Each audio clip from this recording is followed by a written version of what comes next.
بسم اللہ الرحمن الرحیم الحمد للہ رب العالمین والعاقبۃ للمتقین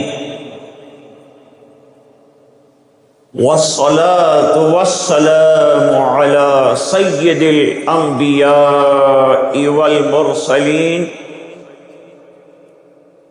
محمد وعلى آلہ وصحبہ اجمعین اما بعد اعوذ باللہ من الشیطان الرجیم بسم اللہ الرحمن الرحیم وَأَنزَلْنَا إِلَيْكَ الذِّكْرَ لِتُبَيِّنَ لِلنَّاسِ مَا نُزِّلَ إِلَيْهِمْ صدق اللہ العظیم اللہم صلی علی سیدنا محمد وعلی آل سیدنا محمد وبارک وسلم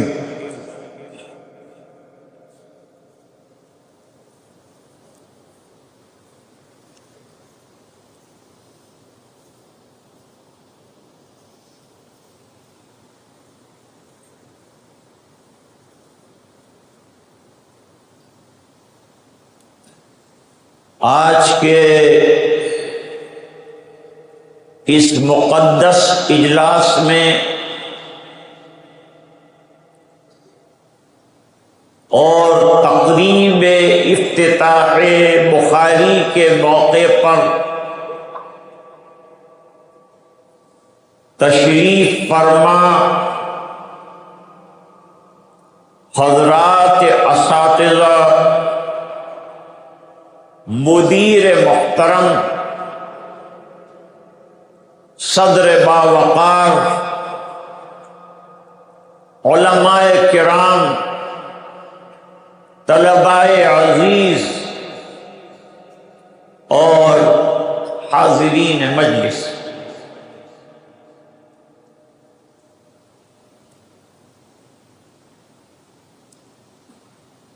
مدرسے کے لیے آج کا دن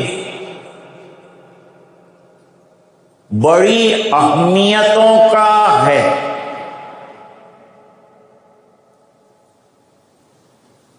اس لیے کہ اب آخری منزل میں اصح الکتب بعد کتاب اللہ تحت ادیم السماء الجامع البخاری شروع ہو رہی۔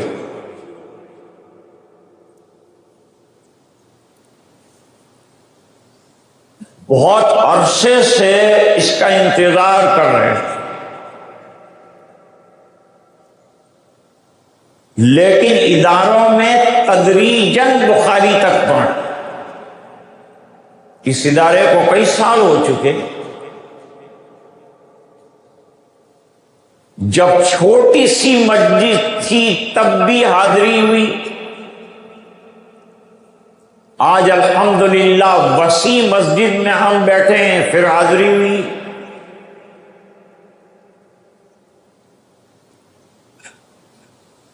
یہ طلباء خوش نصیب ہیں کہ کتب ستہ کے لیے ان کو در در کی خاک چھاننی نہیں پڑی،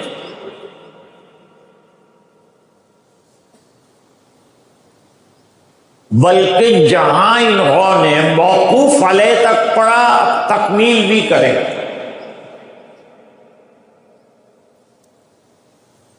اس کے باوجود اگر یہ جذبہ ہو کہ مجھے مزید علم حاصل کرنا چاہیے، باہر جانا چاہیے، تو الحمدللہ ہمارے ہندوستان میں ازہر ہند دارالعلوم دیوبند ہے، سہارنپور ہے، گنگو ہے،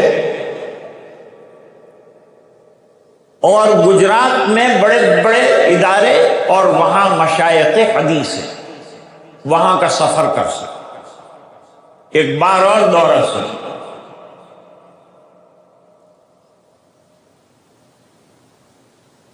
اب ایک شعبہ اور باقی ہے افتاء کا، اس کو بھی انشاءاللہ ہمارا ادارہ بہت جلد شروع کرے گا۔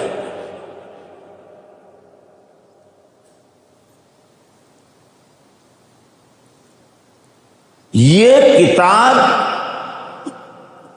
امام بخاری رحمت اللہ علیہ کو لکھنے میں 16 سال لگ گئے۔ 16 سال کے اندر یہ ذخیرہ امت کے سامنے آیا ہے، کتنا اہم ہو۔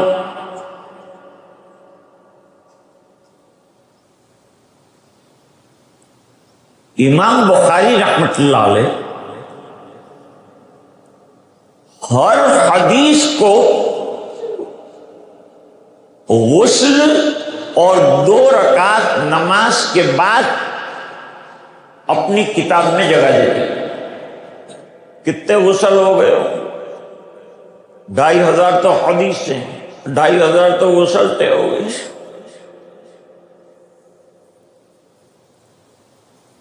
اور رکعتیں 5000 نفل ہو گئی۔ اس کے بعد یہ کتاب وجود میں آئی۔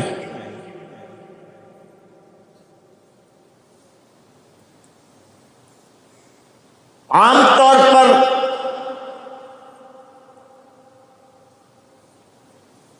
بخاری شریف کو لوگ بخاری شریف کے اعتبار سے جانتے،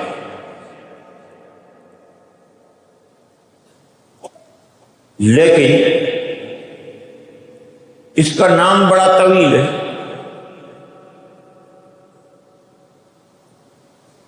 میں نے حضرت محتمل صاحب سے کہا کہ نام پر گفتگو کروں کہ جو حدیث پڑھی اس پر گفتگو کروں۔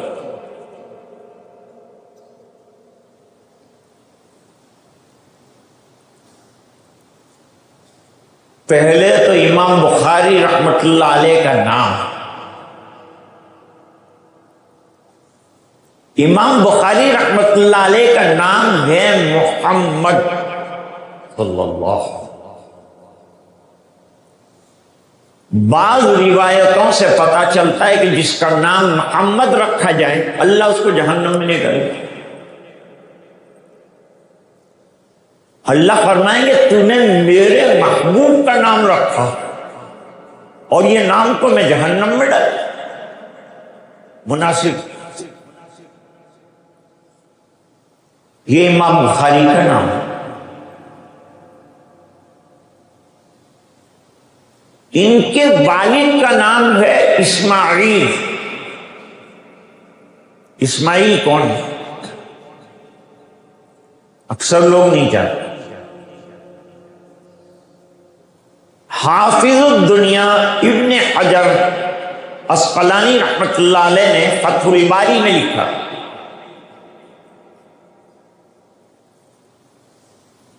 کہ حضرت اسماعیل جلیل القدر محدث ہیں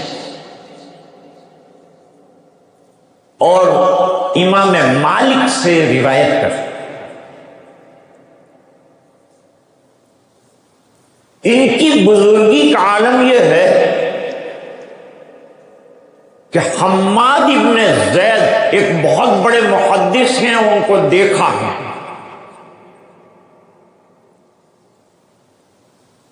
اور عبداللہ ابن مبارک رحمت اللہ علیہ سے 2 ہاتھ سے مسافہ کیا ہے۔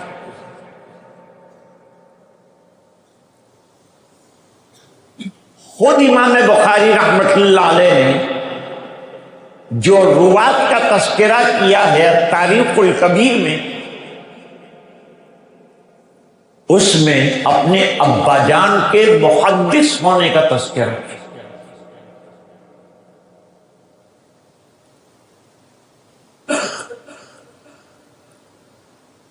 اسماعیل بہت بڑے تاجر تھے، جیسے ہمارے مولانا تاجر ہیں،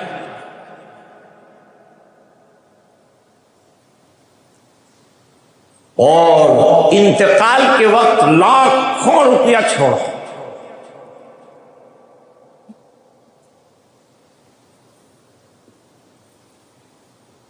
جب انتقال ہو رہا تھا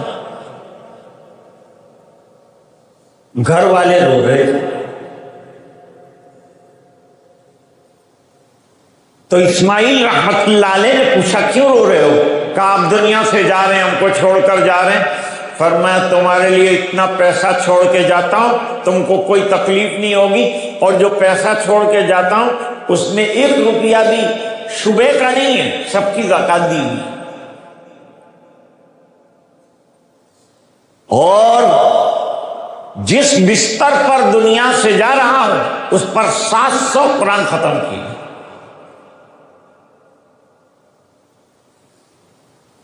آگے پڑھا ابراہیم، یہ اسماعیل کے والد ہیں لیکن ان کے حالات کا کوئی تذکرہ نہیں ہے، ابن حجر خاموش ہے۔ اس کے بعد ہے مغیرہ، انہوں نے ایمان قبول کیا، یہ فارسی النسل،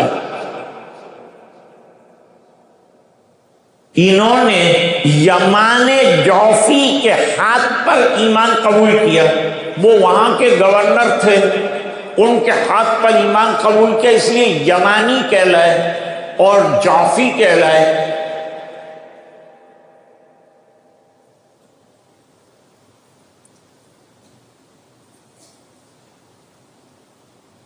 اس میں تھوڑی بحث ہے لیکن میں وہ ابھی چھوڑ دیتا ہوں کیونکہ تھوڑا سا لانگ مجھے بیان کرنا۔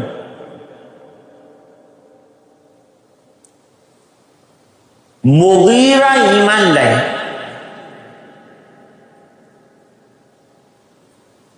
اس کے بعد مغیرہ کے ابا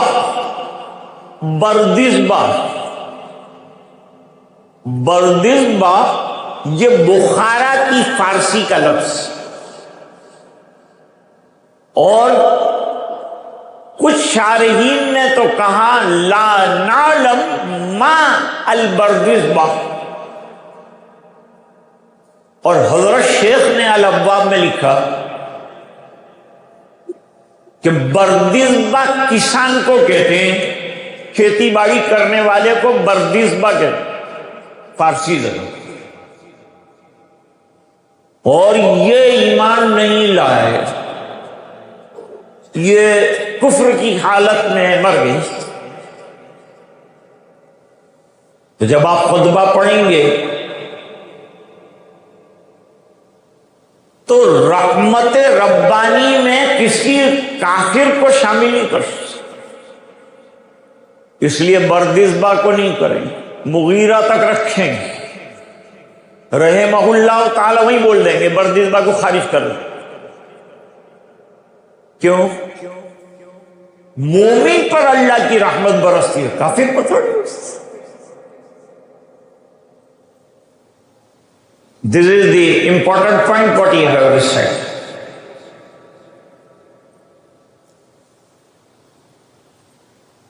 کب پیدا ہوئے تھے یہ بھی تو معلوم ہونا چاہیے۔ دیکھو سنو، علماء تو سب پڑھے ہوئے ہیں، وہ میرے مخاطب نہیں ہیں، یہ جو بیچ میں 2-4 سو رہے ہیں ان کو بھی جگا دو، ان کو بھی آگے جا کے کام آئے گا، نہیں تو میں کھڑے کر دوں پرسوں، ورزش کروں گا پھر اٹھاؤں، اس لیے سونا کسی کو نہیں، وہ مولانا چھوڑ رہے ہیں چھوٹے، ان کو جگاؤ، ذرا بھی سونا نہیں، امام بخاری کی روح ناراض ہو جائے گی۔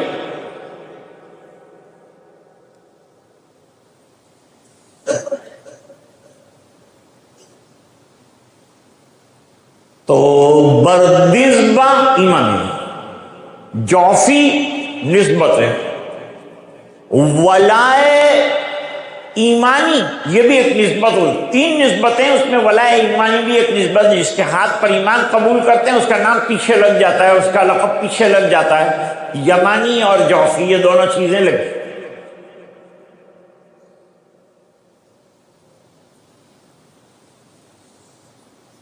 نام کا اچھی طرح سے پتا چل گیا. دو چیزیں ہوتی ہیں، ایک ہوتا ہے مقدمۃ الکتاب، ایک ہوتا ہے مقدمۃ العلم. مقدمۃ العلم پہلے پڑھاتی، مقدمۃ الکتاب بعد میں پڑھاتی. مقدمۃ العلم میں جو علم پڑھا رہے ہیں اس کی تاریخ بتاتی ہیں، اور مقدمۃ الکتاب میں کتاب کیوں اور کیا موضوع کی ہے، کیا نوعیت ہے، وہ بتاتے ہیں. میں تھوڑا سا کمبائن کر لیتا ہوں.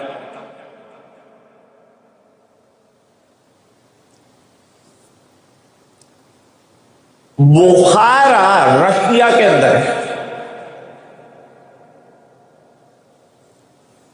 اور خرطم کے پاس ایک جگہ ہے، وہاں امام بخاری رحمت اللہ علیہ کا مزار ہے بخارا میں. اور ابھی اس کا ریپیئرنگ ہوا ہے اور جدید مسجد بنائی ہے. امام بخاری 13 شوال جمعہ کے دن سن 194 ہجری میں پیدا ہوئے.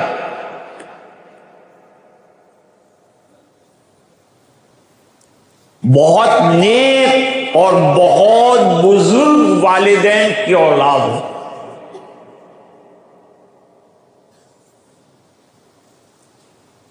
بچپن میں بینائی چلی گئی.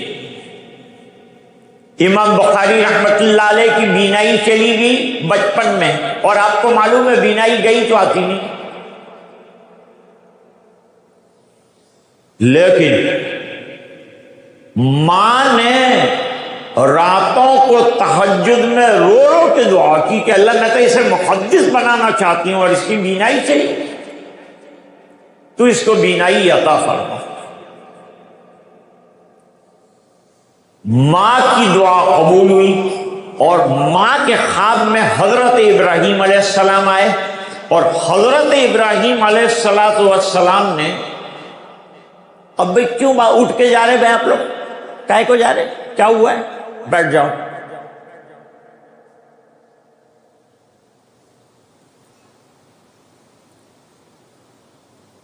اللہ نے تیری دعا کو قبول کیا. کس نے کہا؟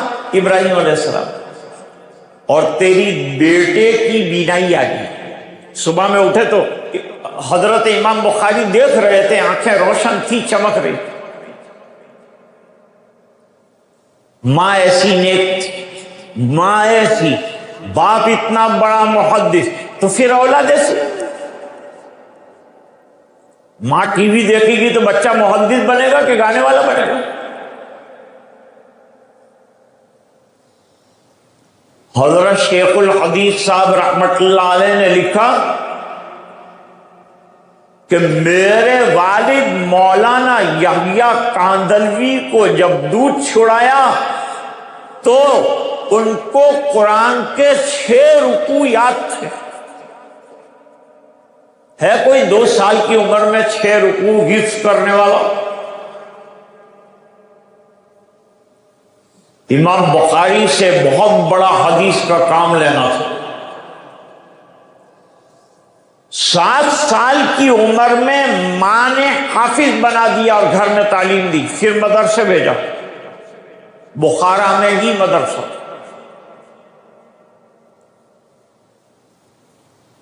وہاں سب کتابیں پڑھ ڈالی. 10 سال کی عمر میں عبداللہ ابن مبارک اور امام وقی رحمت اللہ علیہ کی حدیث کے رسالے امام بخاری کو حفظ تھے. 11ویں سال میں امام بخاری بخارا میں ایک بڑے محدث سے محدث داخلی ان کے یہاں آئے پڑھنے.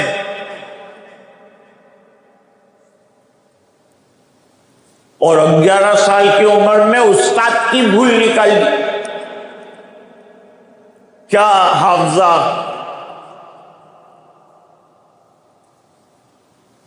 امام داخلی نے کہا ان ابی الزبیر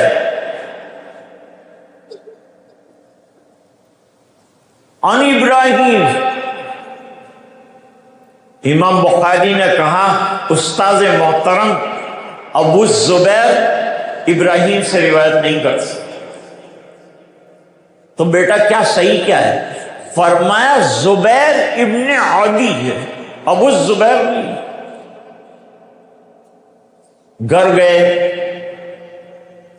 جس کتاب میں سب سندیں لکھی تھی اس کو دیکھا اور اس میں زبیر ابن عدی لکھا ہوا تھا۔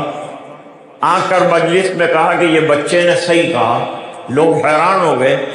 امام بخاری کو آگے بٹھا دیا گیا، پہلے پیچھے بٹھا تھا، اب آگے بٹھا دیا۔ 12 سال کی عمر میں امام بخاری رحمت اللہ علیہ حرمین گئے اپنے بھائی اور اپنی والدہ کے ساتھ، اور ماں کو اور بھائی کو حرمین سے حج کے بعد روانہ کر دیا اور خود حرمین کے محدثین سے حدیثیں لینا شروع کیا، اور پھر سفر جاری ہوا۔ 27 سال تک امام بخاری سفر میں رہے۔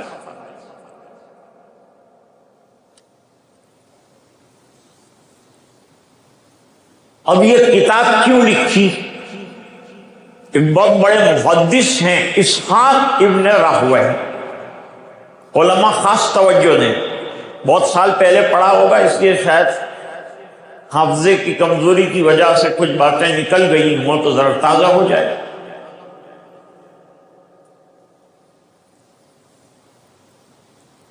اسحاق ابن راہویہ نام سنا ہے ہم نے؟ سنا ہے کہ نہیں؟ اچھا مولانا یہ بتاؤ راہویہ کیوں کہتے ہیں؟ نہیں، راہویہ اس لیے کہتے ہیں کہ راستے کے اندر ماں سفر کر رہی تھی، دوران سفر پیدا ہوئے، اس لیے راہویہ کہلائے۔ اسحاق بہت بڑے محدث ہیں۔ مولانا سن رہے میری بات؟ سن رہے؟ ہاں بولو یا نہ بولو؟ سن رہے؟ تو اسحاق ابن راہویہ بہت بڑے محدث ہیں، ان کے یہاں امام بخاری حدیث کے لیے بیٹھے ہوئے تھے۔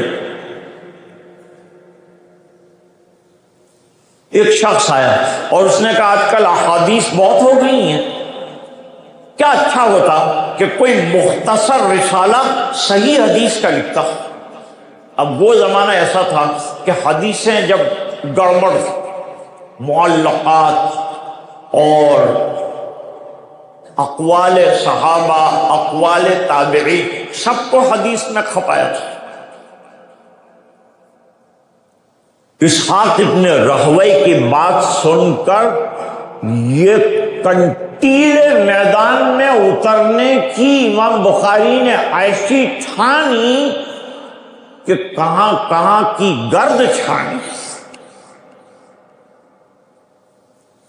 اور جا جا کر صحیح حدیثیں لی اور وہ جمع کر دی اپنی اس 16 سالہ کاوش کے اندر۔ معلقات اور اقوال صحابہ و تابعین کے ساتھ، مقررات کے ساتھ، بخاری شریف کی تعداد 9086۔ نمبر 2، بغیر مقررات کے صرف احادیث گنی جائیں 2500۔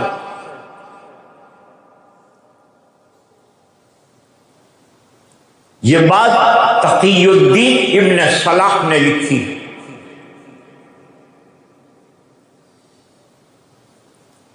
امام بخاری رحمت اللہ علیہ کوئی حدیث مقرر نہیں لاتے، جب لاتے ہیں تو سند بدل کے لاتے ہیں، سند بدلنے سے ایک ہی حدیث کئی حدیثیں بن جاتی۔ پہلی حدیث لائے ہیں جو غریب ہے، پیسے نہیں ہے اس کے پاس۔ حدیث غریب وہ ہے کہ جس نے روایت کیا وہ تنہا تھا، اس نے جس سے روایت کیا وہ تنہا تھا، اس نے جس سے روایت کیا وہ تنہا تھا، بعد میں جا کے چاہے جمع غفیر ہو گئی۔ حضرت عمر نے حدیث النیہ کو تنہا روایت کیا ہے۔ ابراہیم تیمی منفرد ہیں اور یحییٰ ابن سعید انصاری تک یہ ایک ہی حدیث، ایک آدمی روایت کرتا گیا۔ یحییٰ ابن سعید انصاری کے پاس 500 طلبہ بیٹھے، جب یہ ایک حدیث 500 طلبہ نے نقل کی تو 500 حدیث لگ گئی۔ تو یہ انفراد کی وجہ سے حدیث کو غریب کہتے ہیں، لیکن حدیث غریب استدلال کے قابل ہوتی، استدلال کر سکتے، اس کو حجت مان سکتے ہیں۔ دو فرقے رہے، ایک اہل قرآن، ایک اہل سنت والجماعت، اور ایک وہ جنہوں نے صرف حدیثوں کو حجت مانا ہے۔ ہم لوگ اہل سنت والجماعت، یعنی سنت نبوی اور جماعت صحابہ، ان تمام کی باتوں کو لینے والے ہم لوگ ہیں۔ اہل سنت والجماعت یہ ایک حدیث سے لیا گیا ہے، نام جو لیا ہے حدیث سے لیا ہے۔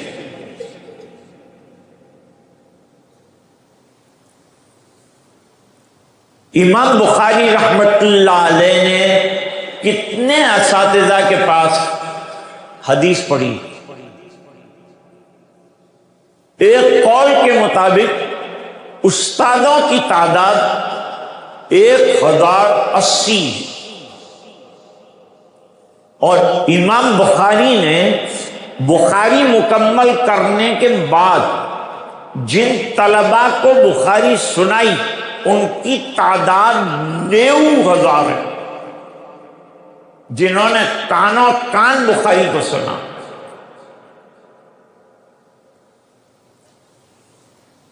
ایک طالب علم ایسے رہے جنہوں نے 2 مرتبہ بخاری سنی، وہ ہے فربری، محمد ابن یوسف ابن مطر الفربری۔ فربر ایک جگہ کا نام ہے جو بخارا کے قریب ہے۔ تمہاری عمر میں ایک مرتبہ سنی، ایک مرتبہ حضرت مولانا الیاس صاحب کی عمر میں سنی، اپنے صدر صاحب۔ میں ہمارے صدر صاحب کو بہت مبارکباد پیش کرتا ہوں۔ وجہ یہ ہے کہ علم کے حاصل کرنے میں انہوں نے ذرا بھی جھیپ محسوس نہیں کی، اور میرے استاد محترم حضرت مفتی محمد آشولی صاحب دامت برکاتہم العالیہ کے پاس انہوں نے افتاء کیا بڑی عمر کے اندر۔ علم حاصل کرنے میں ذرا بھی شرم مت کر، ورنہ علم سے محروم رہ جاؤ۔ امام بخاری کہتے ہیں 2 آدمیوں کو علم حاصل نہیں ہوتا۔ بھائی آپ کو یہ سب باتیں سمجھ میں آ رہی؟ اچھی طرح نہ آئے تو انگلی اٹھا دینا، وہاں سے بند کر کے دعا کر دیں۔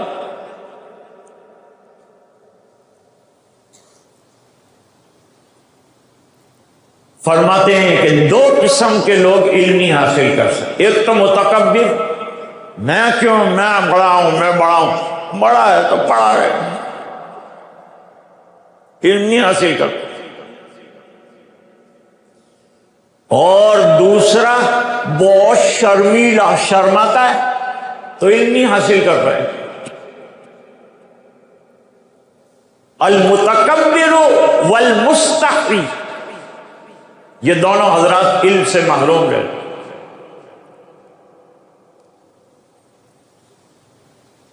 ایک حدیث حاصل کرنے کے لیے امام بخاری رحمت اللہ علیہ نے اس زمانے میں 1 مہینے کا سفر طے کیا.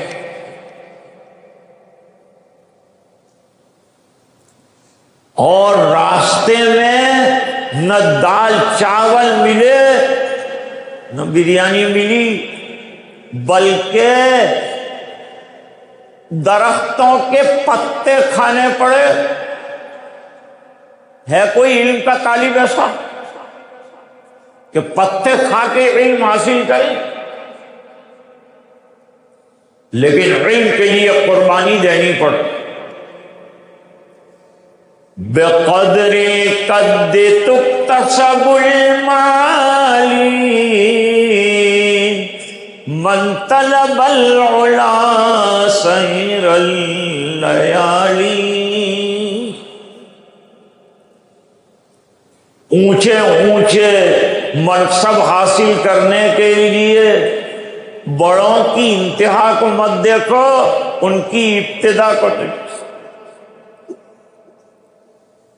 میرے والد صاحب راندیر میں آئے تو مسجد میں اذان بھی دی، نماز بھی پڑھائی، مسجد کی نالیاں بھی صاف کی اور وہاں کے ٹوائلٹ بھی صاف کیے، تب جا کر کے اللہ نے اتنا اونچا مرتبہ. لوگ یہ تو دیکھتے ہیں کہ افطار کے اندر بھجیے آئے، سموسے آئے، پراٹھے آئے، فالودے آئے، لیکن یہ بھول جاتے ہیں کہ بیچارے نے پورا دن روزہ بھی رکھا. یہ افطار تو روزے کا نتیجہ ہے، تو اللہ والوں کو جو اللہ نوازتا ہے اخیر میں، وہ ان کی قربانیوں کا نتیجہ ہے. 194 میں امام بخاری پیدا ہوئے، جمعہ کا دن 13 شوال. انتقال ہوا 256 عید الفطر کا دن، اور خرطنگ یہ بخارا سے قریب ہے اور سمرقند سے 10 کلومیٹر کا فاصلہ ہے. وہاں انتقال ہوا. جا رہے تھے بیکن، وہاں والوں نے بھی دعوت دی. جیسے مجھ جیسے طالب علم کو نور محمد صاحب نے دعوت دی، حالانکہ وہ جانتے کہ اس کو آتا کچھ نہیں، لیکن اندروں میں کہاں سردار اس کو چلا. تو مجھے ولی کا بکرا بنا دیا یا بیٹا.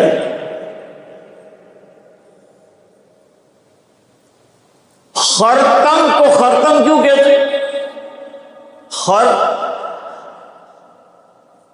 گدھے کو کہتے، تنگ کے معنی کمی.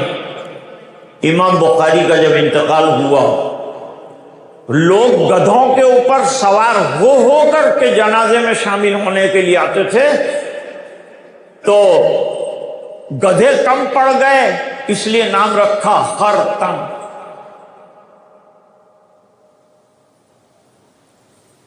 ابھی بھی اسی نام سے وہ چلتے. بہت سے لوگ بخاری رحمت اللہ علیہ کی قبر دیکھ کر آئے، ابھی بہت اسٹرک ہے.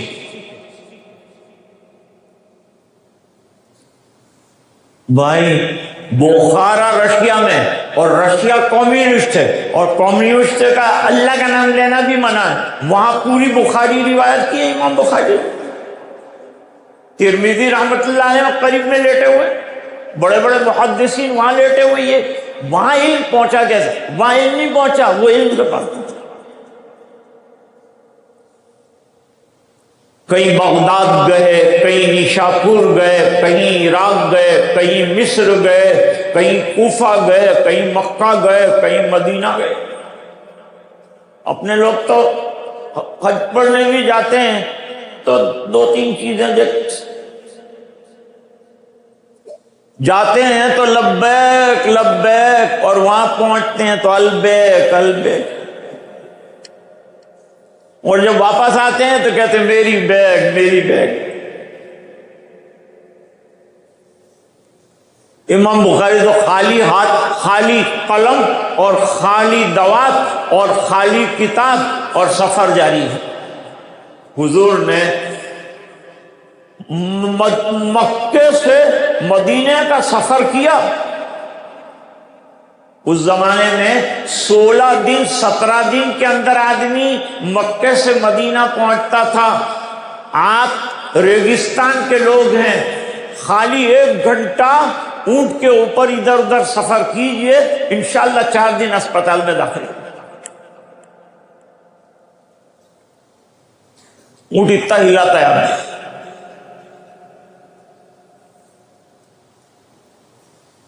دوستو، بڑی محنت کی ہے بزرگوں نے تو ہمیں علم ملا۔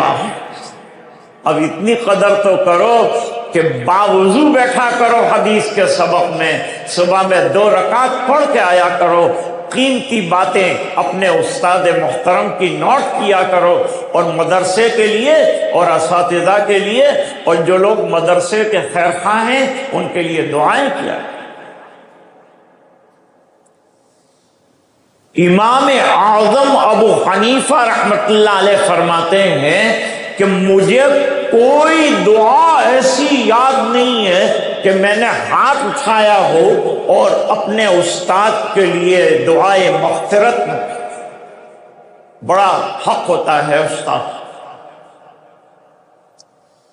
شیخ الاسلام زکریا انصاری بہت بڑے محقق ہیں، شیخ الاسلام کا درجہ بھی ہے۔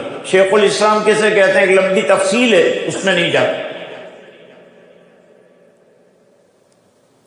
وہ ایک جگہ سفر کر کے پہنچے تو کچھ طلبہ ملنے آئے، کچھ کے بارے میں حضرت نے پوچھا تو فرمایا کہ ماں کی خدمت میں ہے اس لیے نہیں آیا۔ تو حضرت نے فرمایا مال میں برکت ہوگی، علم میں برکت نہیں ہوگی، کیونکہ استاد سے ملنے نہیں آئے۔ استاد سے ملنے پر علم میں برکت ہوتی ہے، ماں کی خدمت سے مال میں برکت ہوتی ہے۔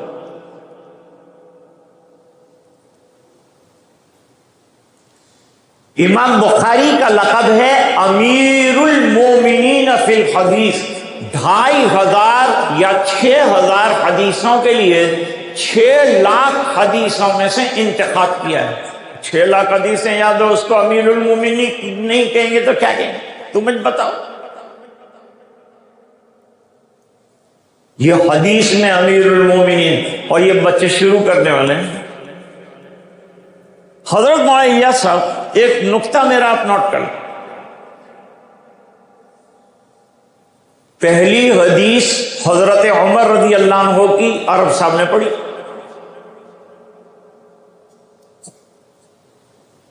حمیدی کی حدیث ہے،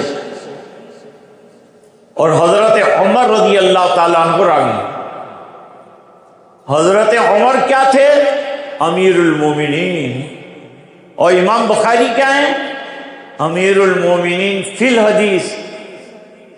پہلی حدیث سے کہیں دماغ میں امیر المومنین کا خیال نہ پیدا ہو جائے کہ میں بھی امیر المومنین بن جائے، ابھی تو فقیر المومنین رہ گئے۔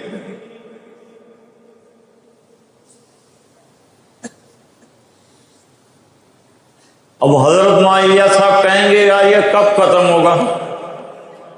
ابھی تو شروع کا ہوا ہے کہ ختم ہو سکتا ہے، لیکن میں شروع کر کے 1 منٹ میں ختم بھی کر سکتا ہوں، میرا کمال نہیں۔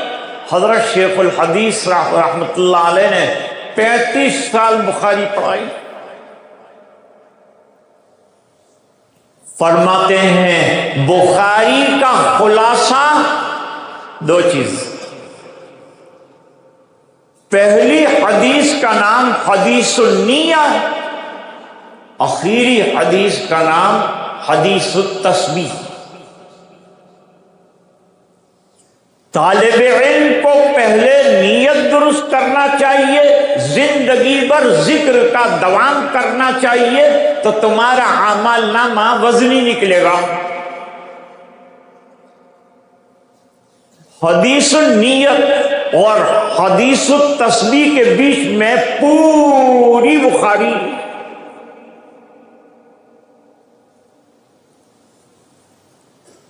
اب یہ نام کا تھوڑا سا اینالائسس مجھے کرنا پڑے گا۔ یہ کیفا پہ میں پہنچوں گا کہ نہیں یہ تو اللہ جانتا ہے، لیکن یہ ابتدا ہو چکی۔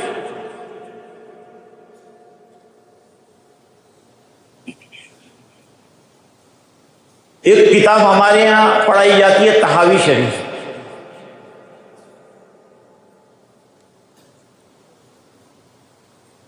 مشکل الآثار المرویۃ عن رسول اللہ صلی اللہ علیہ وسلم۔ امام طحاوی کا وظیفہ کیا ہے؟ امام طحاوی مختلف احادیث جمع کرتے ہیں، اور وہ احادیث میں جو تعارض ہوتا ہے وہ تعارض کو ختم کر کے کنکلوژن پیش کرنا امام طحاوی کا وظیفہ ہے۔ لیکن لوگوں کو اتنا بڑا نام یاد نہیں۔ ایک مولانا اسٹیشن پر رات کو تقریر کرنے آئے تھے، 2 بجے اترے، اتنے خادم تھے وہ سب بھاگ گئے، اکیلے مولانا رہ گئے۔ اسٹیشن سے باہر نکلے، سردی بہت تھی، سامنے ہوٹل کی لائٹ نظر آ رہی تھی، وہاں پہنچے، دروازہ کھٹکھٹانے۔ دروازہ کھٹکھٹانے کے بعد اوپر سے ویٹر نے کھڑکی کھولی، کھڑکی کھولنے کے بعد پوچھا کون؟ انہوں نے جتنے القابات تھے وہ سب بیان کیے، محدث، محقق، مفکر، مفسر، اور چشتی اور کشتی اور قلندری اور بندری اور معلوم نہیں کیا کہا، جتنے لقب تھے وہ بیان کیے۔ وہ ویٹر بیچارہ کیا یہ لقب سمجھتا؟ اس نے کھڑکی بند کر دیا، ایک آدمی کا بیڈ خالی ہے، باقی اور کی جگہ نہیں ہے، دوسری جگہ جاؤ۔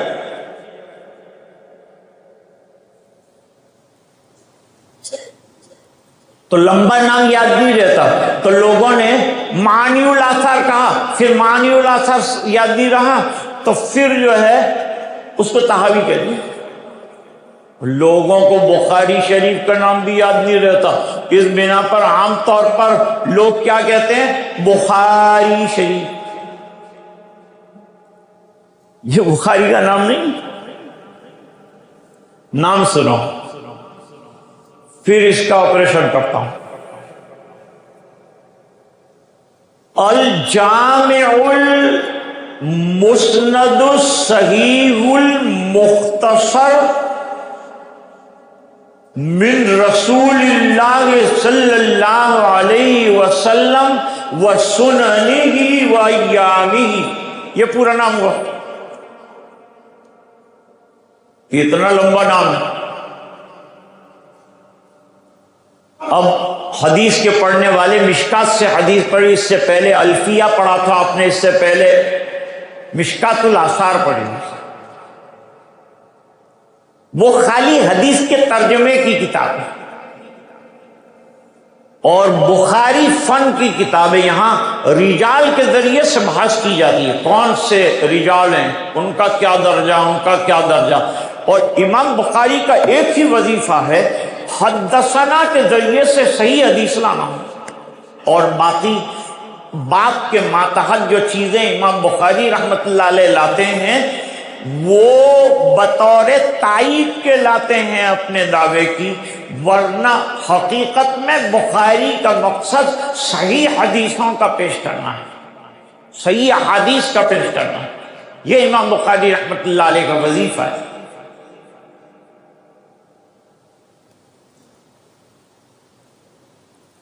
اچھا ایک بات سنو،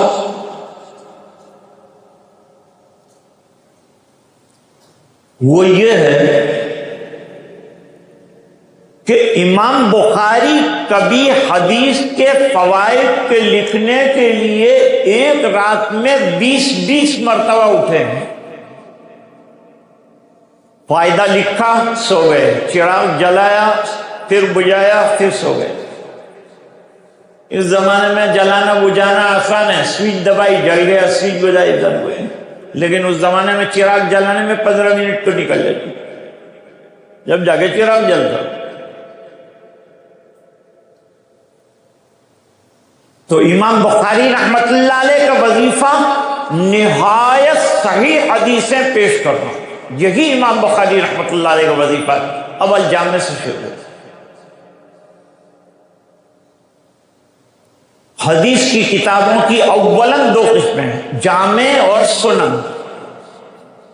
سنن میں بھی وہ تمام ابواب ہوں گے جو جامع میں ہوں گے، لیکن سنن شروع ہوگی ابواب طہارت سے اور جامع شروع ہوگی ایمان سے۔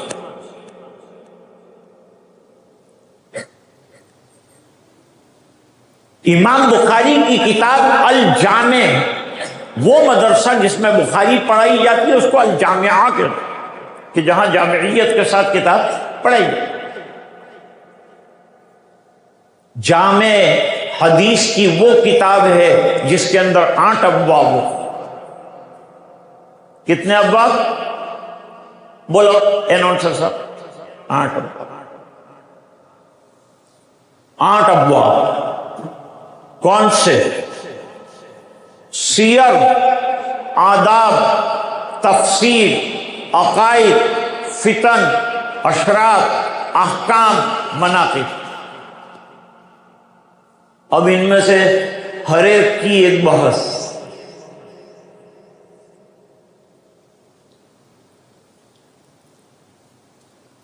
یہ لمبی بحث نہیں سننا ہے نا آپ کو، مت سنو، میں ڈائریکٹ کتاب پہ آ جاتا ہوں۔ وہ کروں گا تو شاید 2 گھنٹے چاہیے نام، لیکن ہر طالب علم کو یاد رہنا چاہیے۔ جیسے مسجدوں کے ٹائم کون سی مسجد میں کتنے بجے جماعت ہوتی ہے کس کو معلوم؟ بولو، وہ بھی تبھی نہیں بول سکتے۔ حاجی صاحب آپ بتا سکتے؟ ارے سنو، فقیروں کو معلوم، کیونکہ اس کو بھیک مانگنا ہے تو اس کو ٹائم معلوم رہنا ضروری ہے، تو وہ پہنچے گا، نماز نہیں پڑھے گا، سب کو دعائیں دے گا، اللہ تم کو چھپر پھاڑ کے دے، اللہ تم کو کروڑوں دے۔ مسجد میں آ کے تجھ کروڑ مانگ لے، ہمارے لیے کیا مانگتا، تیرے لیے مانگ۔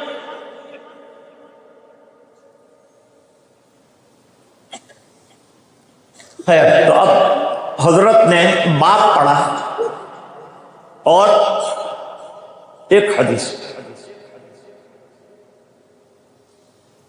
ہوئی ہے، تو بہت لمبی بحث لیکن تھوڑی تو کرنی پڑے گی۔ بیچارے دور سے بھی علماء تشریف لائیں کہ استفادے کے لیے گیا ہے۔ باب 3 طرح سے پڑھیں، باب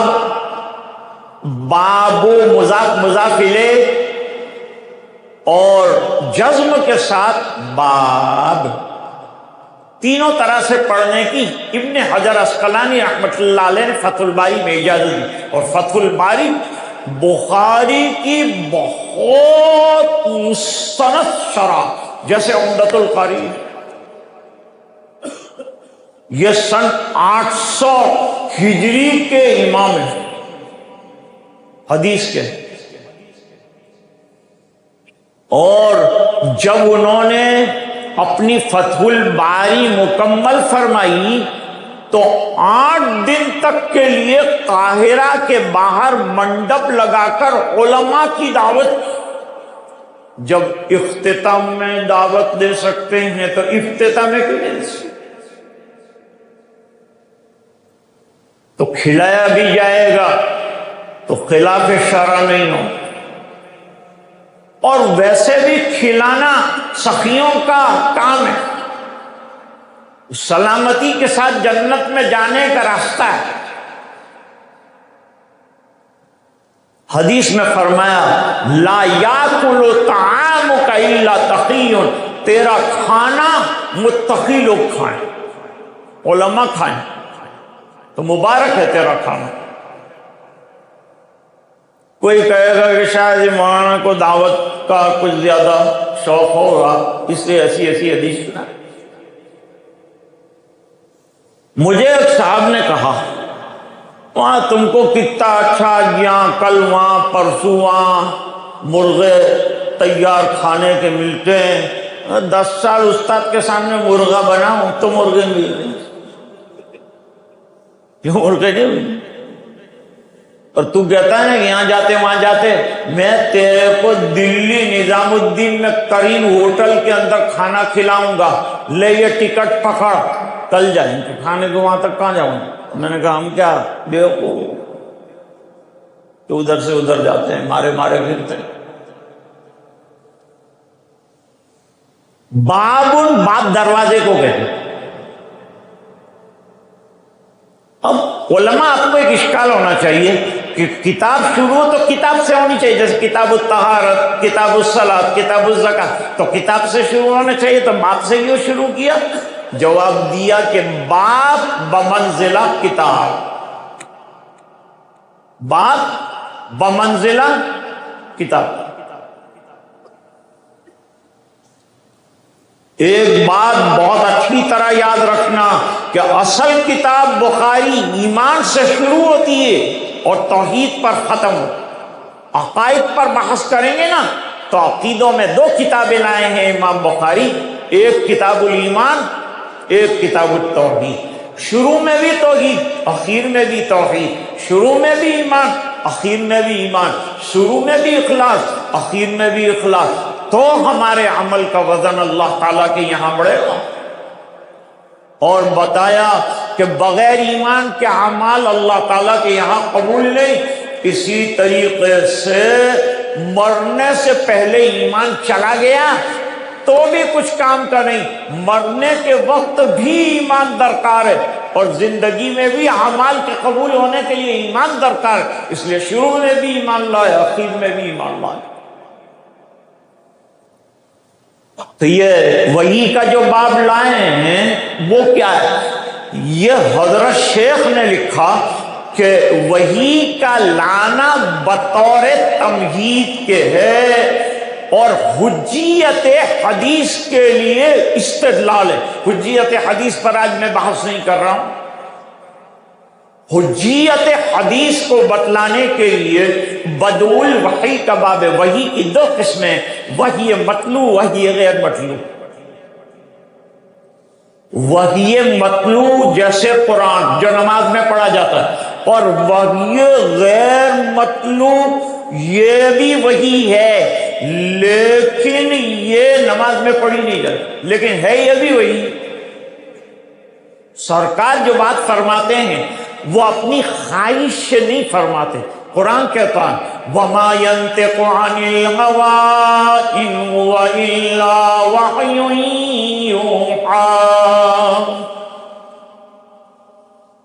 آپ اپنے دل سے کلام نہیں کرتے کہ دل میں آیا بول دیا، بلکہ اللہ کی طرف سے اشارہ ملتا ہے تو بولتے ہیں. شاعر کہتا ہے گفتیں اللہ بود گرچہ از حلقوں میں عبداللہ بود. میرے سرکار کا کہنا یہ اللہ کا فرمانا ہے، زبان سرکار کی ہے، بات اللہ بطور تمہید کے لائے ہیں. میرے والد صاحب فرماتے ہیں کہ وحی سے اس لیے آغاز کیا کہ دنیا کو بتایا جائے کہ دین اسلام کی بنیاد کسی انسان نے نہیں رکھی، اللہ نے رکھی. اور اللہ کا دین ہے، من گھڑت نہیں ہے. پورا دین وحی کی روشنی میں آیا. ایک وحی جلی ہوتی ہے، ایک وحی خفی ہوتی ہے، اس کی پھر تفسیر. وحی جلی میں یہ 2 وحی آتی ہے، وحی مطلوع اور وحی غیر مطلوع.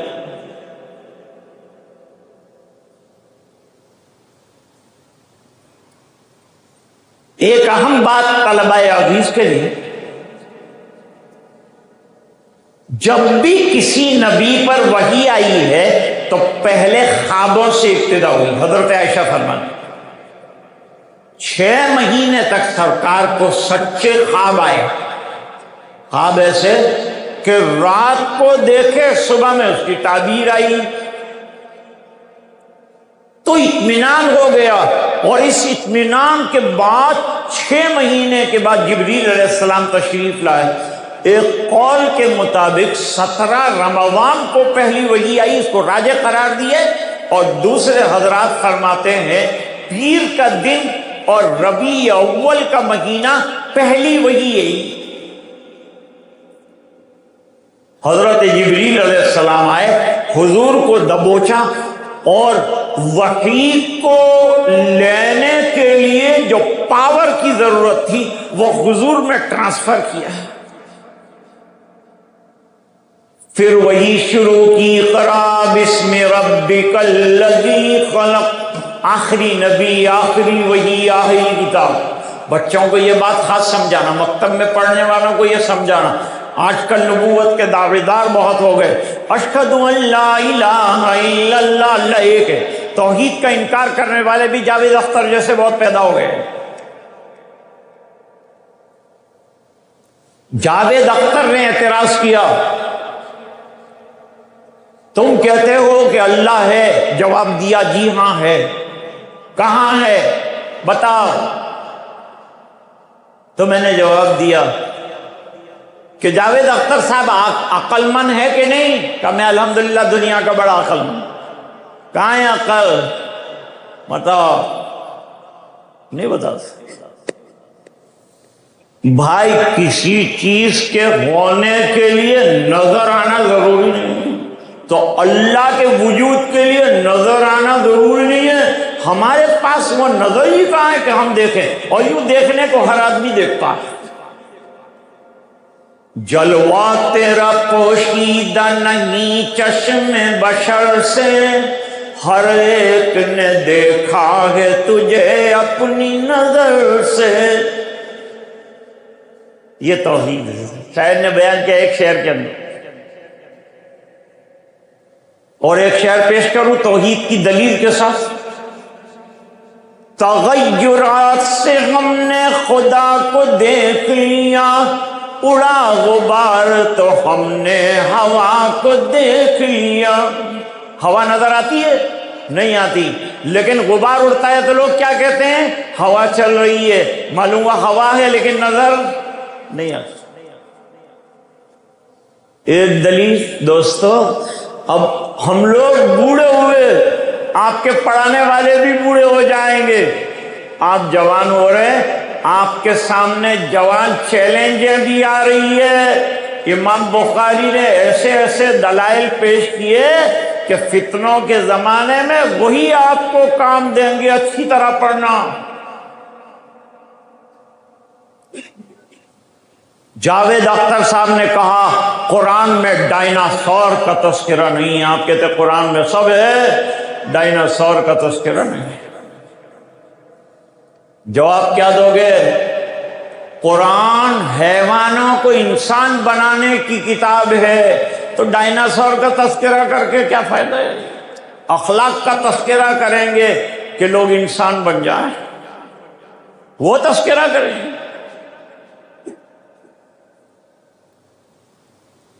ایک صاحب بیچارے جماعت میں نکلے تھے، متکلم تھے، ایک آدمی کو پڑھا لکھا جاہل تھا، اس کو پکڑا، بھائی چل اللہ کے راستے میں چلنا۔ اس نے کہا لوگ چاند پر پہنچ گئے، مریخ پر پہنچ گئے، سریا پر پہنچ گئے، اور تم ابھی تک یہاں کیا چکرے کھا رہے ہو؟ اللہ تعالیٰ نے ان کو جواب سمجھا دیا۔ جو اللہ کے دین کی محنت کرتا ہے اللہ اس کو جواب سمجھاتا، اس کو دین سمجھاتا۔ وہ بہت بڑے عالم نہیں تھے، لیکن انہوں نے بہت اچھی بات، انہوں نے یہ کہا کہ چاند پہ جائیں گے لیکن انسان بن کے جائیں گے۔ اگر انسان نہیں بنے تو چاند پر بھی حیوانیت پھیل جائے گی۔ پہلے ہم لوگ زمین پہ انسان بن جائیں، پھر چاند کے اوپر جا کے انسانیت اور اخلاق کی دعوت دیں۔ تسخیر مہر و مانگ مبارک تجھے، مگر پہلے زمین کو مرکز امن و امان بنا۔ یہ بات ہے۔ اچھا مجھے ایک بات بتاؤ، میتھمیٹکس کی کتاب میں ڈائناسور کا ذکر ہے؟ حساب کی جو کتاب آتی ہے اس میں ڈائناسور کا تذکرہ ہے؟ نہیں آئے گا۔ تو کیا میتھمیٹکس کی کتاب میں ڈائناسور کا تذکرہ نہیں ہے تو میتھمیٹکس کی کتاب بیکار ہے؟ قرآن میں اگر ڈائناسور کا تذکرہ نہیں ہے کہ اس کا موضوع نہیں ہے، تو پھر اس کا تذکرہ نہ آئے تو کیا قرآن بیکار ہے؟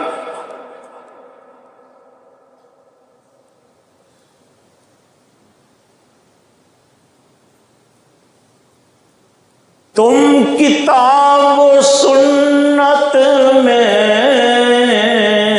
خیر کو ڈھونڈو. سنے سب،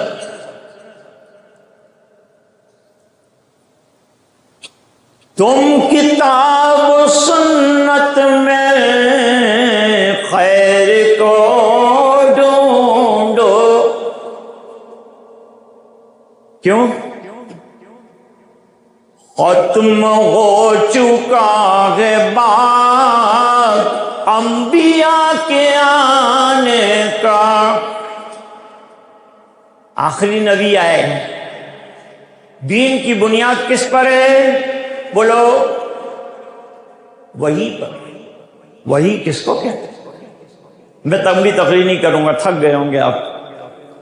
وہی کہتے ہیں صاحب مفردات القرآن نے، امام راغب اصفہانی نے لکھا. الاشارۃ السریع الخفی کو وہی کہتے ہیں جو سرکار پہ ختم ہو. اب نہ نبی آئے گا اور نہ کوئی رسول آئے گا اور نہ کوئی شریعت آئے گی. حضور نے فرمایا لا نبی یا بعدی، میرے بعد کوئی نبی نہیں. کیفہ کے ذریعے سے امام بخاری رحمۃ اللہ علیہ نے پوری بخاری شریف میں 30 باب قائم کیے ہیں. 30 جگہ کیفہ لائیں. لیکن کیفہ کا معنی کیفیت بیان کرنا شاہ ولی اللہ صاحب مسند الحلم نے فرمایا 2-3 جگہ ہے. اور حضرت شیخ نے فرمایا کہ یہ کیفہ اختلاف بیان کرنے کے لیے آتا، کیفیت مراد نہیں ہے. پہلا کیفہ آیا ہے، پھر کیفہ بدء الاذان، کیفہ بدء الحیض، سب آئے. بہت غور سے سنو میری بات.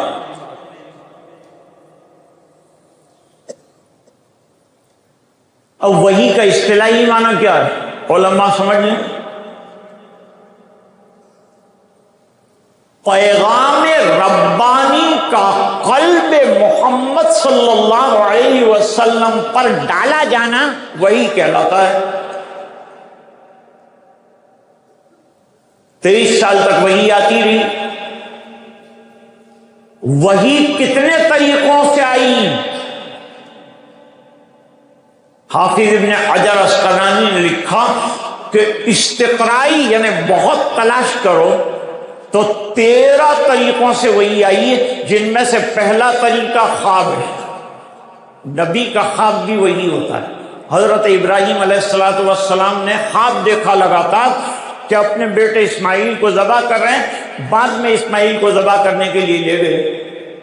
اگر آج کوئی متقی پرہیزگار دیندار عالم اپنے بیٹے کو کہے کہ بیٹا تجھے میں نے خواب میں ذبح کرتے ہوئے دیکھا ہے، چل اپنے کو ذبح کرنے کو تیرے گھر لے کے جانا ہے، ہم کو مرولی میں ایک دماغ کا ہاسپٹل ہے، اس کا پتہ دے دے گا. تمہارا دماغ خراب ہے.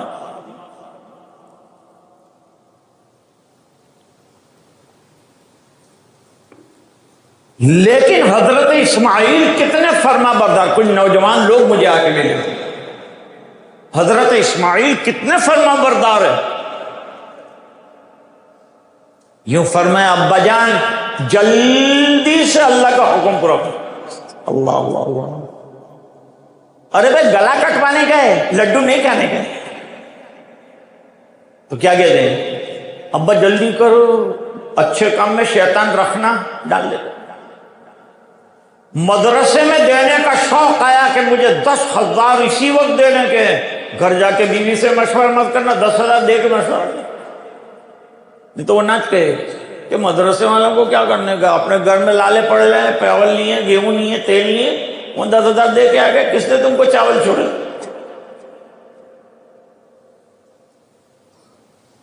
خیر کے کام میں جلدی کرو، دیر مت لو. بھلائی کا کام جلدی کر لو، کیونکہ شیطان کیا کرتا ہے؟ الشیطان یعدکم الفقر ویامرکم بالفحشاء واللہ یعدکم منہ مغفرۃ ورحمہ، اللہ بہت دینے کا وعدہ کرتے ہیں، شیطان تمہیں کنجوسی پر اکساتا۔ سمجھ رہے ہیں نا بات؟ ایسا بار بار مجھے اس لیے پوچھنا پڑتا ہے کہ ایسا نہ ہو کہ میں بولوں آپ نہ سمجھ، ایسے تو میرے سے زیادہ آپ سمجھ رہے ہیں۔ الا رسول اللہ صلی اللہ علیہ وسلم، رسول میں اور نبی میں کیا فرق ہے؟ 313 نبی آئے اور ہزاروں کی تعداد میں نبی آئے اور 313 رسول آئے۔ رسول وہ ہوتا ہے جو مخالف لوگوں کے بیچ میں آتا ہے اور کتاب و شریعت دیا جاتا ہے، اور نبی وہ ہوتا ہے جو گزشتہ شریعت کے اوپر آگے بات کو بڑھاتا ہے۔ بنی اسرائیل میں 4000 نبی آئے ہیں، بنو اسماعیل میں صرف محمد الرسول اللہ۔ جب حضور کا نام آئے صلی اللہ علیہ وسلم کہنا ضروری۔ ایک محدث فرماتے ہیں زندگی میں ایک مرتبہ صلی اللہ علیہ وسلم کہنا واجب ہے، اور ابو جعفر طحاوی نے کہا جب جب نام محمد آ جائے، جب جب رسول اللہ صلی اللہ علیہ وسلم ضرور کہا، کہہ دو ایک مرتبہ صلی اللہ علیہ وسلم۔ خوب زیادہ لگی اس سے آہستہ ہو۔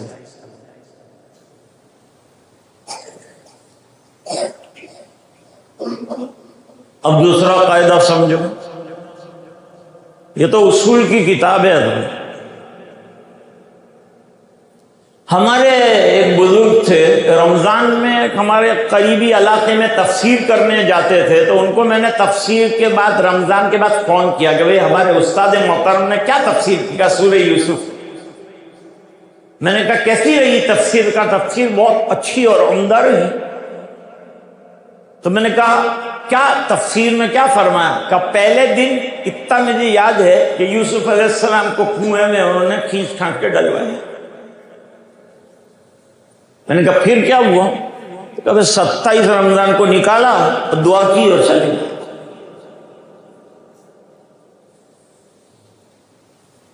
امام بخاری کا قاعدہ یہ ہے کہ کتاب شروع کریں گے تو قرآن کی آیت سے شروع کریں گے، باب شروع کریں گے اختلافی تو قرآن کی آیت سے شروع کریں گے، کیونکہ مومن کے لیے قرآن سے بڑھ کر نص قطعی اور دلیل کوئی نہیں۔ اس کا انکار کیا تو آدمی کافر ہی ہوتا، قرآن کا انکار نہیں کر سکتا۔ ہم مکے والے یوں کہتے تھے کہ بھئی نئی وحی کا ہے کہ آئی، 500 سال سے انہوں نے وحی کا اترنا دیکھا نہیں۔ آخر میں حضرت عیسیٰ علیہ السلام آئے تھے، پھر اس کے بعد حضور تشریف لائے، 500 سال کا عرصہ مکے والوں نے وحی کی کوئی شکل دیکھی نہیں، تو وہ کو سمجھ میں نہیں آتا تھا کہ انسان کے اوپر اللہ کی طرف سے پیغام کیسا ہے۔ اللہ نے فرمایا کوئی نئی نہیں، اور جتنے نبی آئے سب پر وحی آئی، اور آیت پیش فرمائی اِنَّا أَوْحَيْنَا إِلَيْكَ كَمَا أَوْحَيْنَا إِلَىٰ نُوحٍ وَالنَّبِيِّينَ مِن بَعْدِهِ۔ 25 نبیوں کا تذکرہ قرآن میں ہے۔ بتاؤ مولانا 25 کا کیوں؟ جواب بھی میں دیتا ہوں، آپ مت فرماتے ہیں کہ مکے والے یہ 25 نبیوں سے واقف تھے، تو 25 کا تذکرہ کیا؟ اور جن کا جانتے نہیں ان کا تذکرہ کر کے کیا؟ وہ تذکرہ نہیں، لیکن ہیں اور بھی نہیں۔ منہم من قصصنا علیک ومنہم من لم یقصص علیک، بعضوں کے نام ذکر کیے ہیں، بعضوں کے نہیں کی، لیکن اللہ نے دنیا میں انسانوں کی ہدایت کے لیے رجال اللہ اور کتاب اللہ کا سلسلہ رکھا۔ 103 کتابیں آئیں اور 313 رسول آئے اور 1,24,000 کم و بیش انبیاء۔ اب ایک اعتراض یہ ہے کہ حضرت آدم پہلے نبی ہیں اور حضرت آدم پہلے انسان ہیں، تو حضرت آدم سے وحی کا سلسلہ شروع ہوا، تو پھر حضرت آدم کا نام لانے کے بجائے سیش ہے، ادریس ہے، اس کے بعد حضرت نوح ہے، ان کا تذکرہ لائے، نوح کا تو آدم کا کیوں نہیں لائے؟ بھئی آدم کی شریعت تکوینی تھی، ان کو یہ سب بتایا وحی کے ذریعے سے کہ پلیٹ میں کیا کرتے، پیالے کے اندر کیا ڈالنا ہے، چمچے کتنی قسم کے ہیں، اسٹیل کے کتنے ہیں، پلاسٹک کے کتنے ہیں، چمچوں سے کیا ہوتا ہے۔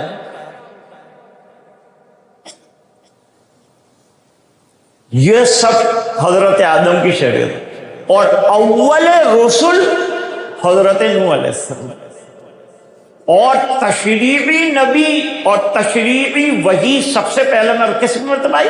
حضرت نوح علیہ السلام، اس لیے حضرت نوح علیہ السلام کا نام لائے ابو البشر ثانی حضرت نوح علیہ السلام۔ اس لیے آیت لائے اِنَّا أَوْحَيْنَا إِلَيْكَ كَمَا أَوْحَيْنَا إِلَىٰ نُوحٍ وَالنَّبِيِّينَ مِن بَعْدِهِ، پوری آیت پیش نہیں کی، آگے کئی نبیوں کی وحی کا تذکرہ ہے کہ حضور پر نئی وحی نہیں آئی، وحی کا سلسلہ قدیم زمانے سے چلا آ رہا ہے، اس لیے وحی بنیاد ہے دین، اور پوری شریعت جو ہے وہ دین وحی کی روشنی میں آیا ہوا ہے، من گھڑت نہیں ہے، اس لیے خوب بھروسہ کر لو۔ دیکھو سورہ بقرہ ہے نا، سورہ بقرہ میں پہلے ہی فرمایا ذالک الکتاب لا ریب فیہ،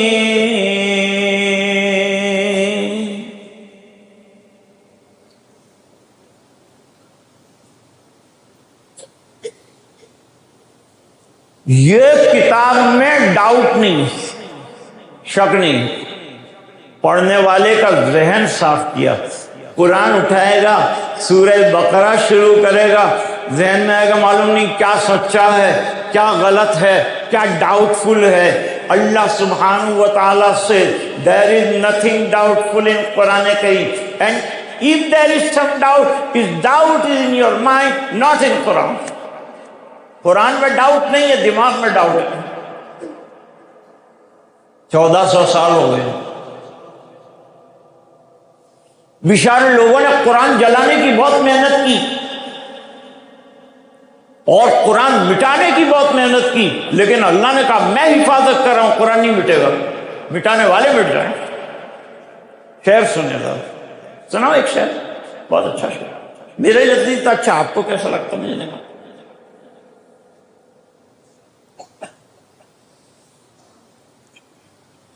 دریا کو سکھانے سے میاں کچھ نہیں ہوگا،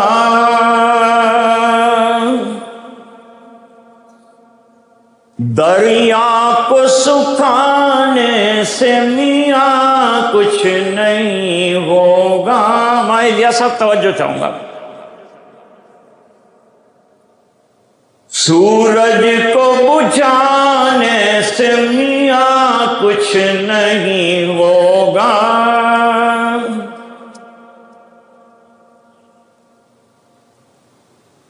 محفوظ کروڑوں کے دلوں میں ہے یہ سن لیں،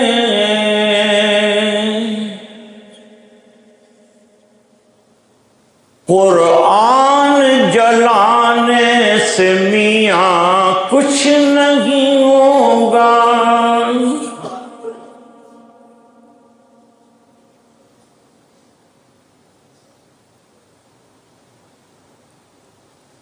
تو قرآن اللہ کی ذالک الکتاب لا ریب فیہ۔ اب حدیث شروع کرنے والے ہیں شک پیدا ہو رہا ہے، اللہ نے فرمایا وہی سمجھ کر پڑھو انشاءاللہ فائدہ۔ اب پہلی حدیث بیان کی حضرت عمر رضی اللہ عنہ، 4 لاکھ حدیثوں میں سے ایک حدیث کا انتخاب کیا ہے، انما الاعمال بالنیات۔ ایک لطیفہ سناتا ہوں، میرے والد صاحب کے پاس ایک مجذوب آدمی آتا تھا، اپنے بچوں کو بھی لاتا تھا، 5 بچوں کو لا کے بٹھایا، کہ ان کو چاکلیٹ دے دو پہلے، میرے ابا سے میرے والد صاحب چاکلیٹ رکھتے ہی تھے بچوں کے لیے، سب کو ایک ایک چاکلیٹ دے دیا. کب ان کو ایک حدیث سناؤ، حدیث سنو. حدیث میرے والد صاحب نے چھوٹی سی سنائی، انما الاعمال بالنیات کا ترجمہ کرو. میرے والد صاحب ترجمہ کرو، ترجمہ کیا. ترجمہ یہ کیا کہ اعمال کا دار و مدار نیت پر ہے. وہ بچوں کو کیا تفصیل سمجھیں، اعمال کا دار و مدار نیت پر. اس نے دوہرایا، کیا کہا حضرت شیخ نے؟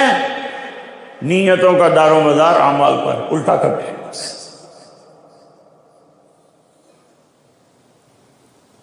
پھر یوں کہا کہ میرے 5 بچوں کے لیے دعا فرما دیجیے. غور سے سننا، بڑا مزہ آ جائے.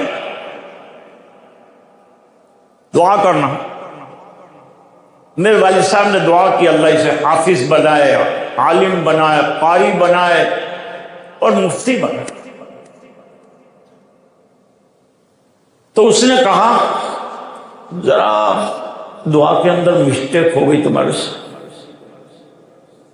اتنی اچھی دعا کی، عالم بنائے، قاری بنائے، مفتی بنائے، کہ نہیں اس میں سے ایک دعا کینسل ہو سکتی ہے.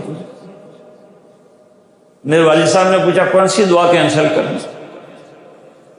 کہ یہ مفتی والی ہے نا، یہ ڈینجر دعا ہے، یہ کینسل ہو سکتی ہے. کہ بھائی مفتی بنے گا تو فتاویٰ دے گا، لوگوں کی رہبری کرے گا، بڑا اہم شعبہ. نہیں، یہ میرے لیے بہت ڈینجر ہے مفتی، کیونکہ میرا دھندا ہے 2 نمبر کا. یہ مفتی بنتا ہے جو میرا دھندا ہی ادھر کر دے گا تو میرا گھر کیسے چلے گا؟ یہ مفتی والا تم کینسل رکھا، عالم والا ٹھیک ہے اب یہ چلا لے گا. وہ ایک بزرگ کے گھر پر جاتے تھے، بزرگ اوپر رہتے تھے اور نیچے خادم وغیرہ سب رہتے تھے، اور وہ حضرت کی عیادت کے لیے اوپر جاتے تھے. نہ گھر والوں کو دیکھتے تھے، نہ واچ مین کو دیکھتے تھے. دروازہ کھولا، سیدھے سیڑھی اوپر چلتے، حضرت کو اٹھاتے، سینے سے لگاتے، سلاتے. ایک دن گھر کے مالک نے ان سے کہا بھائی تم ہمارے گھر میں بغیر پرمیشن کے چلے آتے ہو، اور ہماری بیویاں ہیں، عورتیں ہیں، سب ہیں، آپ ایسے چلے آتے. اجازت تو لینا چاہیے. کہ اس میں اجازت کی کیا ضرورت ہے؟ وہ بیمار کو دیکھنے آتے ہیں، اس میں کیا اجازت لیں؟ تم کو ملنا تھوڑا، تمہارے لیے اجازت ہے. نہیں کہا ہمارے گھر میں عورتیں. کہا تمہاری عورتیں کیا، تم میری عورت کتنی بیوٹیفل ہے، تم دیکھیں گے تو تم کو نکاح کا شوق ہو جائے گا. اتنی بیوٹیفل میں نے تمہاری کون سی بیوی کو آج تک دیکھا بتاؤ؟ تمہاری بیوی کو لینے کا کیا ہے؟ پھر وہ بیچارے مجذوب سے. تو میں عرض کر رہا تھا کہ بھائی وہی جو ہے، حدیث بھی وہی ہے، اس لیے حدیث سے بھی استدلال کرنا پڑے گا. میں آپ کو بتاؤں، قرآن میں 5 نمازوں کا تذکرہ ہے کہ نہیں؟ ہے نا، نمازوں کا تذکرہ ہے. مغرب کی کتنی نماز ہے؟ کوئی آیت بتا سکتا ہے میرے کو؟ 3 رکعت وتر ہے، بتا سکتا ہے؟ نہیں بتا سکتا. تو کہاں جانا پڑے گا؟ حدیث میں جانا. جب تک حدیث نہ سمجھو قرآن کا سمجھنا مشکل. اس لیے حدیث حجت ہے. پہلی حجت قرآن، دوسری حجت حدیث شریف. حدیث تشریح کرتی ہے قرآن کے اجمال کی. قرآن کی بہت سی آیتیں تو خود قرآن کی تفسیر کرتی ہیں، اور کچھ آیتیں ایسی ہیں کہ جو تشریح کی محتاج ہے، اور سب سے پہلے شارح ہے قرآن جناب رسول اللہ. انما الاعمال بالنیات، یہ پہلی حدیث لائے. بہت لمبی بحث ہے اور بہت نازک بحث ہے. تم اتنا شروع میں سمجھو کہ ہم کتاب حدیث شروع کر رہے ہیں. 6 کتابیں حدیثوں کی پڑھیں گے. سب سے پہلا کام اپنی نیتوں کو درست کرنا. اپنی نیتوں کو درست کر لو کہ میں کیوں پڑھ رہا ہوں. نہ شہرت کے لیے پڑھ رہا ہوں، نہ دنیا کے لیے پڑھ رہا ہوں، نہ پیسہ کمانے کے لیے پڑھ رہا ہوں، بلکہ اللہ کو راضی کرنے کے لیے پڑھ رہا ہوں. پہلی نیت یہ بناؤ طالب علم کا پہلا کام نیتوں کو درست کرنا ہے۔ ارے بھائی جب داخل ہوئے نا مدرسے میں، جب ہی نیت کو درست کرنا تھا، چلو نہیں کیا 6 سال تک، 7ویں سال میں تو کر دو، لاسٹ ایئر کے اندر اپنی نیت کو درست کر لو اور پورا سال حدیثیں پڑھتے رہو، حدیث کی نورانیت آئے گی، بخاری کی نورانیت آئے گی۔ شاعر کہتا ہے بے عشق محمد جو پڑھتا ہے بخاری، آتا ہے بخار اس کو نہیں آتی بخاری۔ امام بخاری کہتے ہیں میں نے کتاب اس لیے نہیں لکھی ہے کہ وتر میں کتنی رکعت پڑھنی ہے، تہجد میں کتنی رکعت پڑھنی ہے، میں نے تو اس لیے حدیثیں جمع کی ہے کہ طلبہ پڑھ کر تہجد گزار بن جائیں طالب علمی کے زمانے میں۔ اور امام بخاری کہتے ہیں میں نے حدیثیں بحث کے لیے نہیں لکھی بلکہ عمل کے لیے لکھی ہیں کہ سنتوں پر ہماری زندگی عملی بن جائے۔ آج کا ایک ہی سبق ہے، آپ کی بخاری شروع ہو گئی اور ایک بزرگ شاعر نے اچھی بات کہی، نقشے قدم نبی کے ہیں جنت کے راستے۔ اس پر میں ختم کر دوں گا بات۔ ذرا مجھے یہ معلوم ہونا چاہیے کہ میں زندہ لوگوں کے بیچ میں شعر پڑھ رہا ہوں۔ نقشے قدم نبی کے ہیں جنت کے راستے، اور اللہ سے ملاتے ہیں سنت کے راستے۔ اللہ تعالیٰ آپ تمام حضرات کا پڑھنا بابرکت بنائے، اللہ مدرسے کو بھی اس کی برکت سے مالا مال فرمائے، جو اساتذہ پڑھائیں گے اللہ ان کو ہمتیں عطا فرمائے، ان کے علم میں برکتیں عطا فرمائے، پوری توجہ سے سننا، اچھی طرح پڑھنا، اور اللہ کرے کہ اب یہ سلسلہ تا دوام دوام جاری رہے اور مدرسہ آباد رہے۔ اللہ تعالیٰ جو لوگ مدرسے کا جس طرح سے تعاون کرتے ہیں ان کو دارین میں بہترین بدلے عطا فرمائے، اور یہ جو مرفوع قلم بیٹھے ہیں اللہ ان کو بھی علم کی دولت سے مالا مال فرمائے، قرآن کریم کی دولت سے مالا مال فرمائے۔ یہ حدیث کا آغاز تھا اور انجام انشاءاللہ جب ہوگا تو مجھے یقین ہے کہ حضرت مولانا و مفتی الیاس صاحب جنہوں نے تنہا کچھ میں دین کا کام کیا، اللہ تعالی ان کو ضرور یہ اشارہ دیں گے کہ پھر رشید احمد کو بلاؤ، پھر حاضر ہو کر اختتام پر انشاءاللہ گفتگو کریں گے۔ ایک بار آپ تمام حضرات کو بہت مبارک، مدرسے کو بہت مبارک، اللہ حدیث کی روشنی پورے علاقے میں پھیلائے۔ ہمارے نور محمد صاحب جو نور محمدی کے پھیلانے میں لگے ہوئے ہیں، اللہ ان کو بھی جزائے خیر عطا فرمائے۔ With this long speech, I would like to terminate my bayan with the thanks to you. Jazakumullahu khair wa akhiru da'wana anil hamdulillahi rabbil alamin.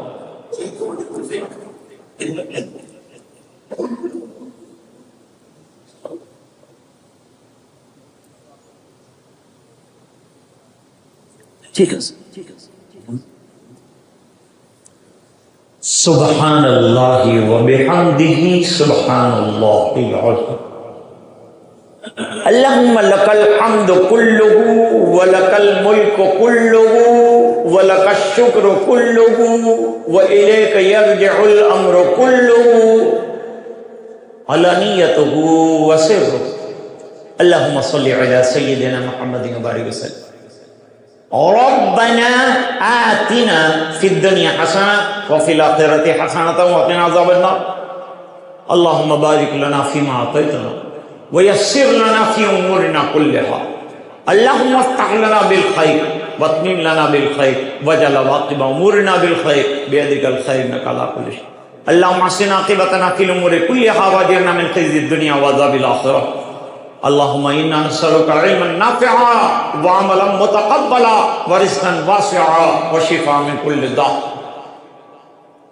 اے اللہ ہمارے گناہوں کو معاف کرو، کوتاہیوں سے درگزر کرو، اپنا فضل اور کرم شامل حال فرما۔ اے اللہ ادارے کو ترقی عطا فرما۔ اے اللہ تعمیری، تعلیمی، روحانی، جسمانی ترقیات سے مالا مال، آنے والے طلباء کو قرآن کریم اور احادیث مبارکہ اور سنت کی نعمت سے آراستہ۔ اے الہ العالمین اساتذہ کرام کی علوم میں برکتیں عطا فرما، ہمتیں عطا فرما، کتب ستہ پڑھ۔ اے الہ العالمین جتنے علماء باہر سے تشریف لائے گرمی میں دور دراز سے، اللہ ان کا آنا مدرسے کی ترقی کا اور خود ان کی روحانی ترقی کا ذریعہ بنا۔ آنا قبول فرما، جانا قبول فرما، مدرسے کو مقبول فرما، یہاں کی مساعی جمیلہ کو قبول فرما۔ اے اللہ ادارے سے محبت رکھ کر ادارے کو نوازنے والوں کو دنیا اور آخرت میں نواز۔ اے اللہ ابتدائے بخاری ہوئی تا قیام اسے جاری فرما، فیض کو عام اور تام فرما، اور یہاں کے فیض یافتاؤں کو پورے علاقے میں پھیلا اور ان سے دین کا اور سنتوں کا کام لے لے۔ اے اللہ پورے مجمع کی مغفرت فرما اور امت کے ایک ایک فرد کی مغفرت فرما، اور اللہ یہ دعائیں اپنے فضل و کرم حبیب پاک صلی اللہ علیہ وسلم کی برکت سے منظور اور قبول فرما۔ سبحان ربک رب العزت عما یصفون وسلام علی المرسلین والحمد للہ رب العالمین برحمتک یا ارحم الراحمین۔ السلام علیکم ورحمۃ اللہ وبرکاتہ۔